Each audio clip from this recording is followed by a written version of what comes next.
What if the biggest thing slowing down your English isn't your vocabulary, but the language inside your own mind? Hey, English learners! Welcome back to Just English with Emily, where every conversation helps you learn real, natural English. I'm Emily. And I'm Michael. It's great to have you here. Whether you're listening on your morning walk, during a coffee break, or relaxing at home, welcome. Every conversation is another opportunity to improve your English naturally, one small step at a time. Emily, can I ask you something? Of course. Have you ever noticed that many English learners don't really have a speaking problem? They have a thinking problem. That's such an interesting way to say it. What do you mean?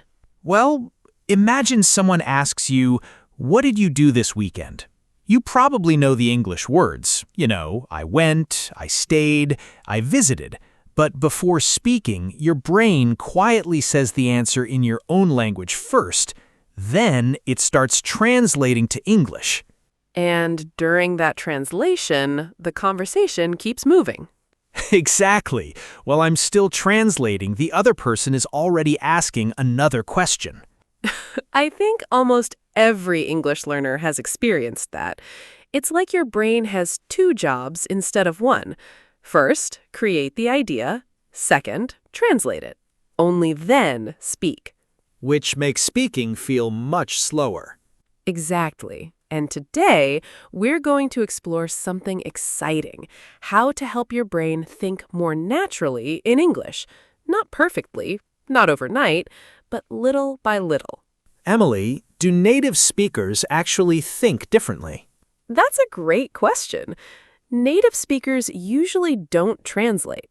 When they see a dog, their brain doesn't think, "What is the English word for this?" Their brain simply thinks, "dog." The word and the idea arrive together. So learners often have an extra step. Exactly. And that extra step takes time.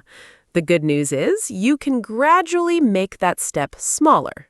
I always thought thinking in English meant knowing thousands of words.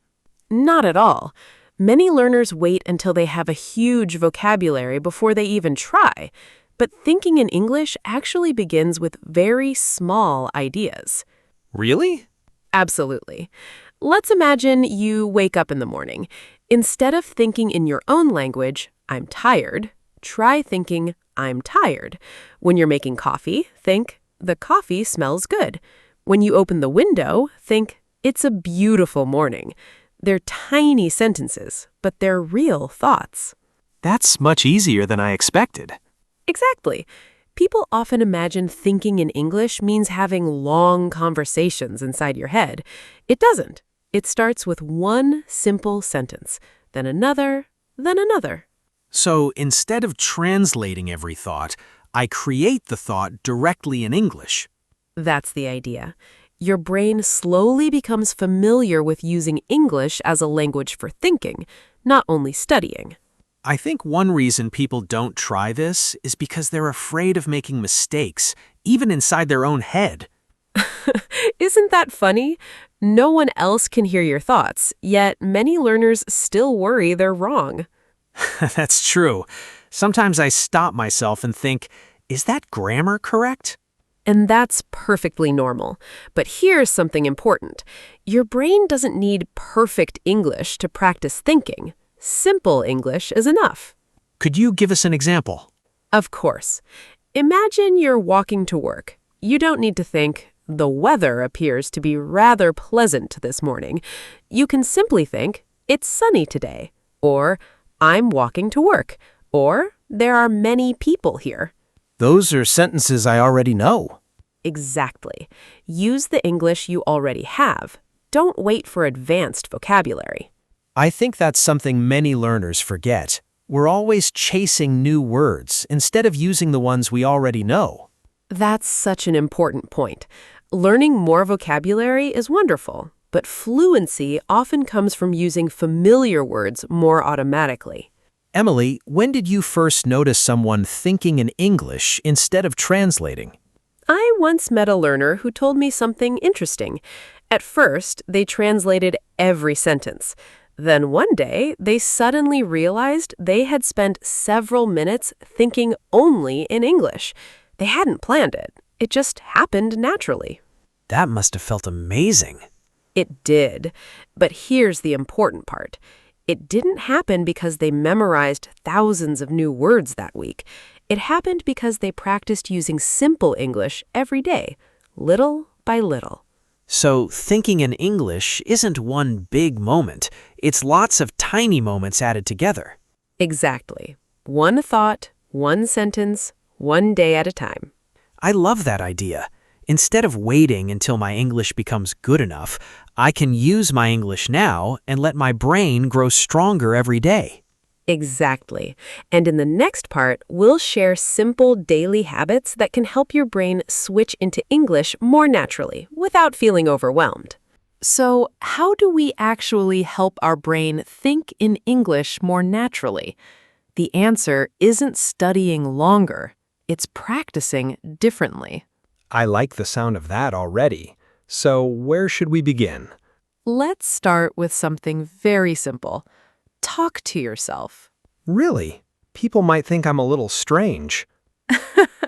You don't have to say it out loud. You can have the conversation quietly inside your mind. That feels much less embarrassing. Imagine you're getting dressed in the morning. You could think, which shirt should I wear? Maybe the blue one. It's going to be warm today. Those aren't lessons. They're real thoughts. And because they're connected to what I'm actually doing, they're easier to remember. Exactly. Your brain learns best when English becomes part of your real life, not just something that happens during study time. What about when I'm outside, walking to work, shopping, or waiting for the bus? Those are perfect moments. Look around you. Describe what you see. You might think, the bus is late. That cafe looks busy. The sky is very blue today. That dog is running fast. So I'm becoming the narrator of my own day. Exactly. It's like you're quietly telling the story of your life in English. Emily, sometimes I don't know the English word for something. Then what? That's one of the biggest mistakes learners make. They stop thinking. Because they're searching for the perfect word. Exactly. Instead, use words you already know. For example, if you don't know the word microwave, don't stop. Think, the machine that makes food hot. That's actually clever. I'm still thinking in English. Exactly. Don't let one missing word push you back into translating. Keep your brain in English. So communication is more important than perfect vocabulary. Every single time. I have another question. Should I think in complete sentences? Not always. Native speakers don't always think in perfect sentences either. Sometimes our thoughts are very short. Hungry. Need coffee. Running late. Great idea. That's true. My thoughts aren't always complete sentences. Exactly. So don't put pressure on yourself. Thinking in English doesn't have to sound like writing a school essay. I think many learners also worry about grammar. They do. But here's something important. Your goal is flow, not perfection. If you stop every 5 seconds to correct yourself, your brain never gets comfortable thinking in English. So it's okay to make mistakes inside my own head. Absolutely. Your mind is your practice room. No one is grading your thoughts. Emily, does reading help us think in English too? Very much. But here's a small change that makes a big difference. Instead of reading quickly, pause for a moment after each paragraph. Ask yourself, what happened? Then answer in simple English. Even if my answer is only one sentence? That's perfect. For example, the woman missed her train. The boy found a new job. The family is going on vacation. Little summaries train your brain to create English instead of only recognizing it. What about listening? Can listening help us think in English? Definitely.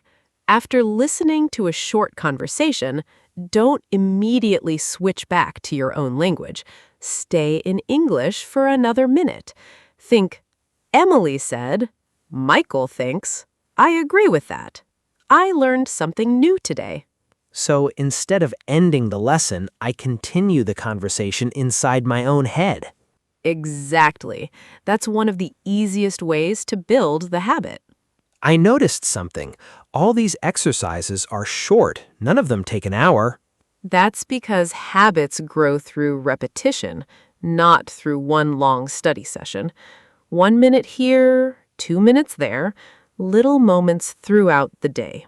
That feels much easier than trying to think in English for an entire afternoon. Much easier and much more realistic. Emily, when do learners usually notice a change? It often happens unexpectedly. One day, someone asks you a simple question, and before you realize it, the answer appears in English. Not because you forced it, but because your brain has practiced that path so many times. That sounds like a wonderful feeling. It really is. And when that happens once, it starts happening more often. Your brain begins choosing English automatically. So we're not trying to stop translating by force. We're giving our brain a new habit. Exactly. The more often you use English for everyday thoughts, the more natural it becomes. We've talked about talking to ourselves, describing our surroundings, using simple words, reading, listening, and building small daily habits. But I think there's still one important question.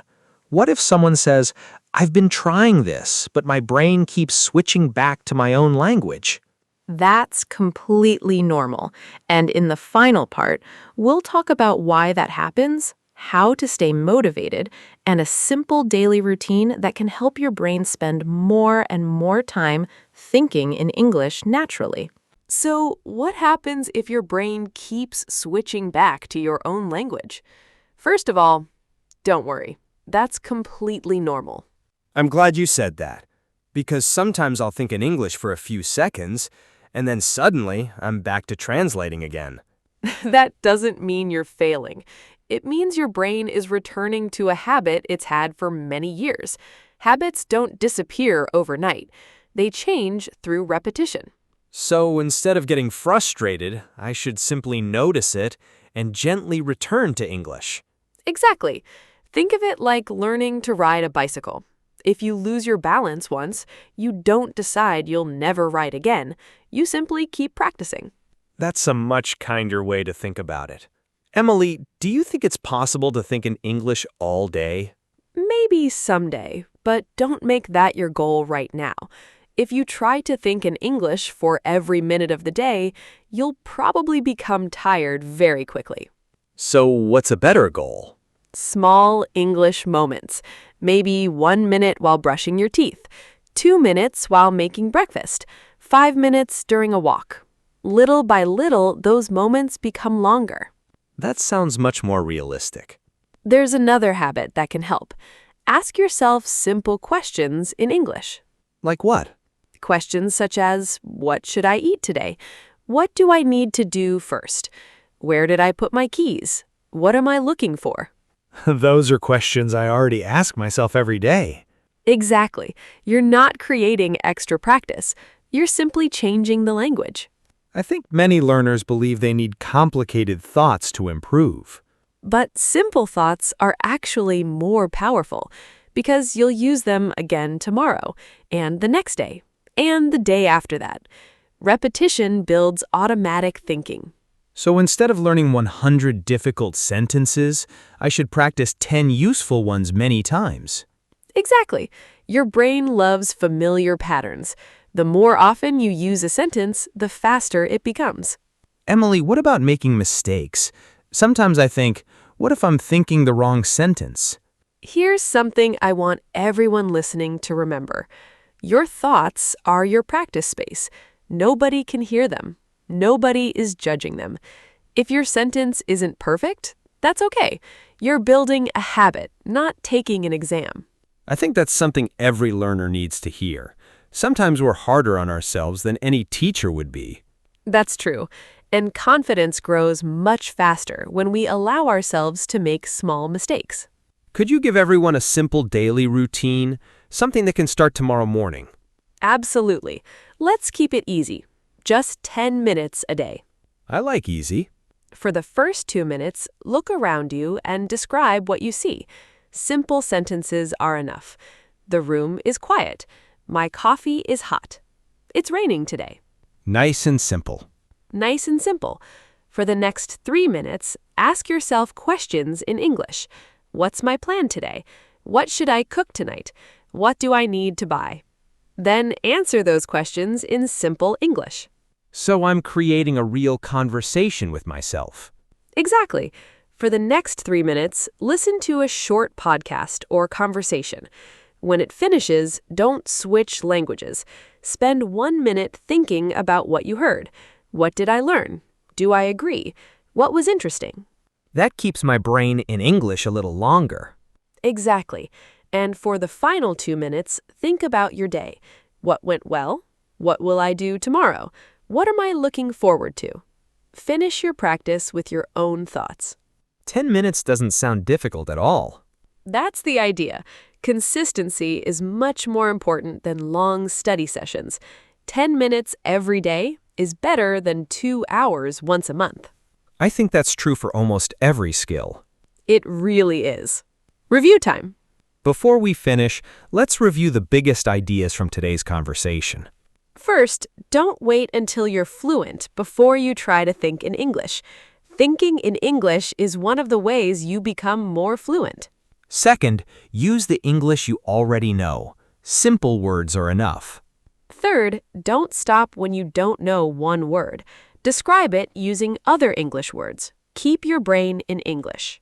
Fourth, create small English moments throughout your day instead of trying to think in English all day. And finally, be patient with yourself. Your brain is building a new habit. That takes time. Emily, I think my favorite lesson today is that thinking in English isn't about being perfect. It's about being consistent. I couldn't have said it better myself. Every small thought in English is another step forward. 1 sentence today becomes 2 tomorrow, and before you know it, English starts feeling more natural. Not because you forced it, but because your brain became comfortable using it. Exactly. Before we say goodbye, here's today's community question. What is the first thing you're going to think about in English today? It could be your breakfast, your work, your family, or your plans for tomorrow. Write your answer in English in the comments. Even 1 or 2 simple sentences are excellent practice. And don't worry about making mistakes. This is a friendly place where we learn together. If today's episode helped you, please give this video a thumbs up, subscribe to Just English with Emily, and share it with another English learner who wants to speak more naturally. Remember, fluency doesn't begin when you speak. It begins when your brain starts using English naturally. Keep thinking, keep listening, and keep growing 1 simple sentence at a time. Every conversation brings you 1 step closer to speaking English with confidence. I'm Emily. And I'm Michael. Thank you so much for learning with us today. We'll see you in the next episode. See you next time. Bye, everyone.